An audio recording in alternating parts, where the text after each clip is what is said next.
Hello YouTube, it's me, your boy B3, back with another kicking graphic novel review. We actually have a really cool trade for you guys today. You know I love me some Superman Action Comics, and you know I love that DC Rebirth. So we have a really good one for you today. Superman Action Comics, The Oz Effect, Deluxe Edition.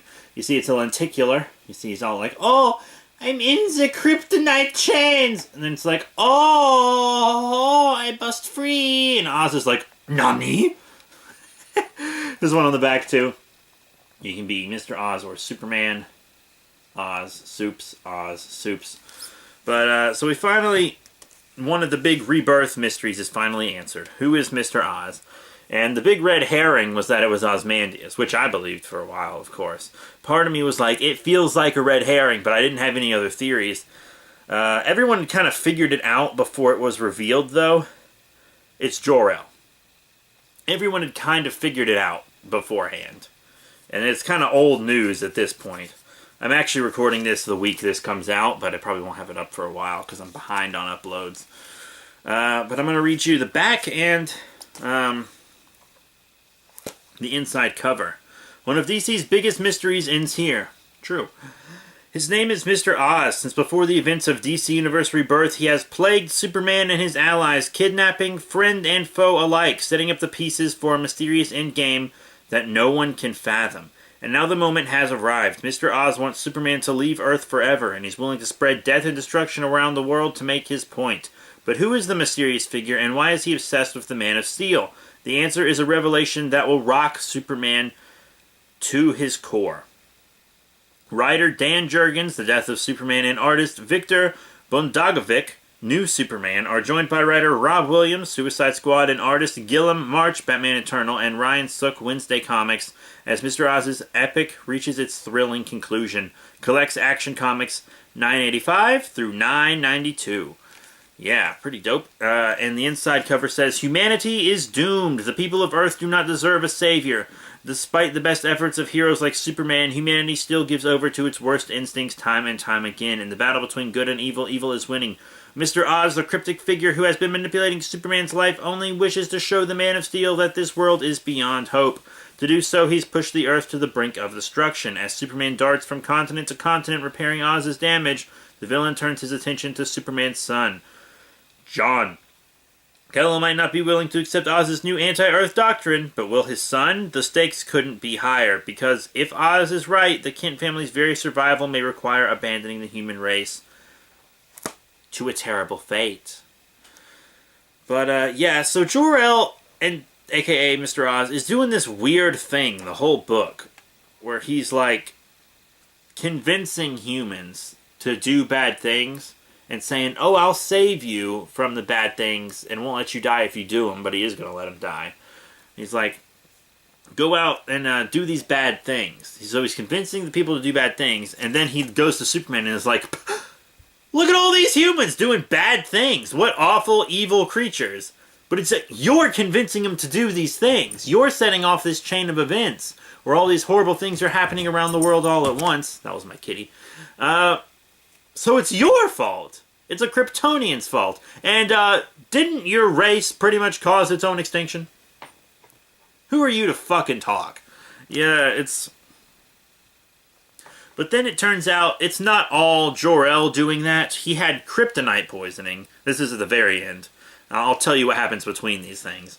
So he had this kryptonite poisoning, and the big staff Mr. Oz had was holding that poisoning at bay, and giving him many other abilities, but it was also maybe kind of messing with his mind a little bit, and making him see this, because after Superman broke the staff, Jor-El seemed like he started to come to his senses a little bit. So I think that staff might have been manipulating him, and it seems like that staff might have been made by Dr. Manhattan, and then Dr. Manhattan zapped him away at the end, and it seems like Dr. Manhattan is also the one who saved him from Krypton's demise, and Dr. Manhattan forced him to watch all these horrible events and stuff around the world, just to kind of force him to have this perspective on humanity. I don't know what Manhattan's endgame is yet. I actually have the next issue of Doomsday Clock right over there. I need to read it. I'm really excited. I love Doomsday Clock. And I'll be getting the trade for it, even though I'm getting the single issues also. But yeah, the first actual story in this is about the Mechanist. He's doing stuff all around the world, too. So Superman teams up with Lex Luthor to take him down. It's kind of a short story, but it does kind of tie into the Mr. Oz stuff a little bit, because Oz's agents are doing all that, and Oz attacks Lex Luthor in his lab. And it reveals that if Lex uses too much Apocalypse tech at one time, it'll turn him basically into Darkseid, which is pretty crazy. And then we get into the Oz stuff, and he's trying to convince Superman that Earth's evil. He kills Metallo. He straight up kills Metallo. Which kind of releases him from his pain, but also he kind of just kills him to protect Superman from him. And then Superman stops this white supremacist and all these rogue governments and this all kinds of crazy stuff happening. He does eventually come to accept that Oz is his father. And Oz can pretty much control the fortress and everything better than Superman can, because it's programmed to answer to Jor-el before it answers to Kal-El. And it seems like Jor-El was taken to Earth by Dr. Manhattan, as I said. Lots of crazy stuff. And then here's this crazy shit, right? He sends someone to destroy the Daily Planet with Lois and John inside, and then saves them from it, but then also has a bunch of his followers try to destroy all of Metropolis with like this nerve gas or something. And it's like, why'd you do that if you want to save Lois and John? And if all humans are the same like you claim, why would you want to save Lois and John, one who is full human and one who is part human? Why are they exempt? If they're exempt, would that not mean other people are exempt as well? He really wasn't thinking it through. He's a crazy person. But as I said, he was also kind of being manipulated himself by technology and his kryptonite poisoning. And he actually has regular heat vision out of one eye and kryptonite vision out of the other eye, so he can hit Superman with a kryptonite beam, which was actually kind of cool. And he wants to take John, Lois, and Superman to live on this kind of utopia planet where everyone basically has powers, but it's pure peace, and they wouldn't have to hide who they are. And John's kind of into that, not into the whole humanity destroying themselves thing, but Jor-El's kind of not talking to him about that. He's kind of just like, oh, you won't have to hide who you are anymore. So he kind of gets John on his side for a little bit, but then some stuff happens, and they're teleported away. There's a big fight. He shows Superman that he has Doomsday locked up, shows that he locked up Mr. Mixie Spitlick. All kinds of crazy stuff. Breaks the staff. He gets sucked away by Dr. Manhattan. And Superman kind of loses faith. Not really so much in humanity. He's starting to doubt it a little bit, but in himself. And then Batman shows up and is like, oh, you just saw your father and it kind of fucked you up. Well, same thing happened to me. Except when Batman met his father, it kind of pushed him to propose to Catwoman and try to be happier. Superman met his father and it really fucked him up. He's like, if my own father was capable of doing all this stuff, he kind of thinks that kind of a nature versus nurture thing, and that his nature might not be what he wants it to be. He's starting to think and doubt himself.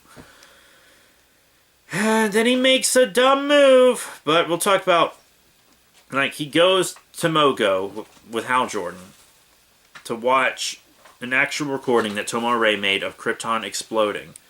And it's been messed with by Dr. Manhattan, it seems like. So he runs back in time like an idiot on the cosmic treadmill, and Booster Gold shows up a second too late to try to stop him. So the next thing's going to be Superman back in time, fucking up the time stream. Goddamn, all these problems exist because of people running back in time. Learn your lesson, DC characters. Stop going back in time. Jesus Christ. Every time you do, you fuck shit up.